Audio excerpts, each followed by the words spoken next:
It's an absolute joy to be with you this morning, and particularly to have the opportunity to have a look firsthand at some of the services provided by Wesley Mission.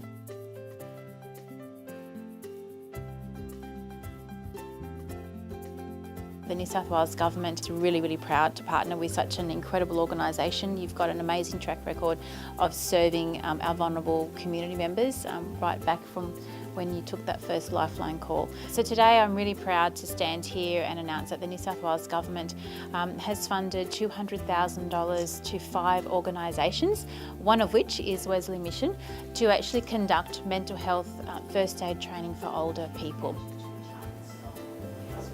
Mental health first aid essentially is equipping people with the skills and the knowledge to understand what you need to do to support someone who might be at risk of developing a mental health issue, might already have an existing mental health issue, or maybe experiencing the worsening of a mental health issue, or potentially being in crisis. So it's basically giving the skills and information to ensure that someone understands how they might be able to support someone. And that's where training and certainly mental health first aid can come into it and be really good at sort of educating the community and other people who are either workers or carers.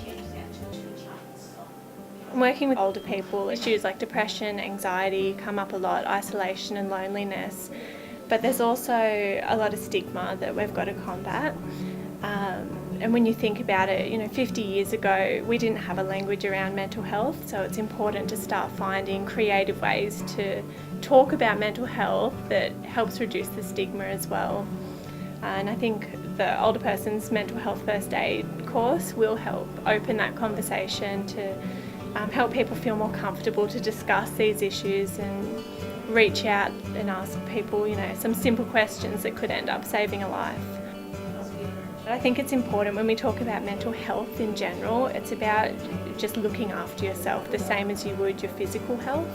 So people see me when maybe, depression, anxiety, those clinical disorders that we do talk about, but it's also things like everyday stress that we have to cope with and the issues, like adjusting to life. When we get older, there's a lot of big changes that you go through and lots of huge adjustments. So it doesn't have to be a clinical diagnosis to reach out and talk to someone.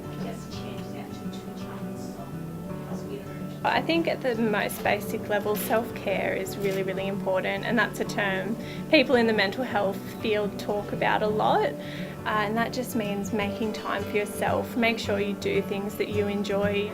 You can't give if you're not well yourself.